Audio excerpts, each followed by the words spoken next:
اور یہ جو دنیا کے اندر کہا جاتا ہے کہ موسیقی جو ہے روح کی غذا ہے، تو واقعہ یہ ہے کہ عام موسیقی جو دنیا میں ہو رہی ہے اور بد نصیب جو اس وقت کا دور ہے، یہ پاپ میوزک جو ہے، یہ تو سوائے انسان کے جو سفلی جذبات ہیں ان کو حرکت میں لانے کے اس کا کوئی کام نہیں۔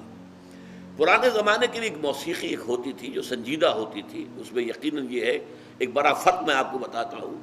پچھلے زمانے کی موسیقی سن کر آدمی کا یہ سر جو ہے یہ وجد میں آتا تھا، آدمی جھومتا تھا سر کے وجد کے ساتھ۔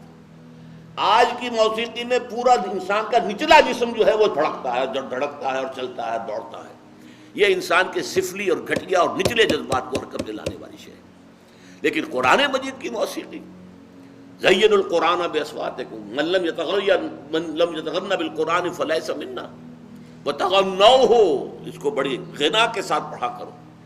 اور یہاں تک کہ آپ نے ایک صحابی حضرت ابو موسیٰ اشعری رضی اللہ تعالی عنہ، ان کو اللہ نے بہت عمدہ آواز دی تھی، جیسے بعض صحابہ خوبصورت بہت تھے۔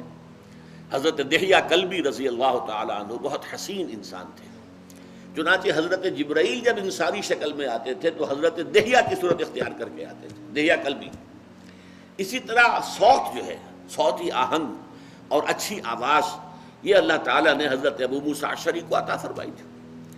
تو ایک مرتبہ حضور رات کو گشت پر تھے، آپ نے دیکھا حضرت ابو موسیٰ اشعری کے مکان کے قریب سے، مکان کیا ہوتا تھا، حجرے ہوتے تھے چھوٹے چھوٹے سے، وہاں یہ تھوڑا ہی تھا کہ اب یہ اتنا بڑا باہر کا کمپاؤنڈ ہے، پھر اس کے اندر جو ہے وہ کوئی ڈیوڑی آئے گی، پھر چھوٹے چھوٹے حجرے تھے۔ تو حضور حضرت ابو موسیٰ اشعری کے حجرے کے بعد کھڑے ہو کر قرآن سنتے رہے۔ وہ قرآن پڑھ رہے تھے رات کو تہجد میں، اور جس کیفیت کے ساتھ پڑھ رہے تھے تو حضور کافی دیر تک کھڑے ہو کر سنتے رہے۔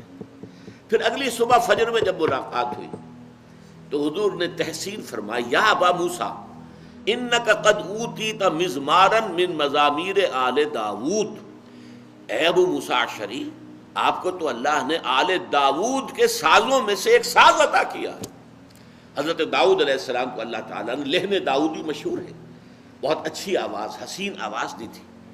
وہ جب تہجد کے اوقات میں، اور جس کو ہم کہتے ہیں small hours of the morning, یہ صبح کے 3 بجے 4 بجے 2 بجے جب وہ اللہ تعالیٰ کے حمد کے ترانے جو ہیں الاپتے تھے، تو قرآن مجید کی گواہی یہ ہے کہ پہاڑ بھی ان کے ساتھ وجد میں آ جاتے تھے اور پرندے بھی ان کے ساتھ آواز میں آواز ملاتے تھے۔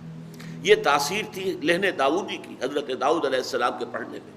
تو حضور نے فرمایا جیسے اللہ تعالیٰ نے حضرت داؤد کے گلے میں ایک ساز رکھ دیا تھا، وہ ساز کوئی باہر کا ساز نہیں ہے بلکہ وہ گلے کے اندر ساز ہے جو اللہ تعالیٰ نے بہترین آواز دی ہے، خوبصورت آواز دی ہے، ایک غنا والی جو ہے غنائی آواز دی ہے۔ تو جیسا اللہ تعالیٰ نے یہ مزمار عطا کیے تھے آل داؤد کو، اے ابو موسیٰ تمہیں بھی اللہ نے انک قد اوتیت مزمارا من مزامیر آل داود، آل داود کے سازوں میں سے ایک ساز اللہ نے عطا کیا۔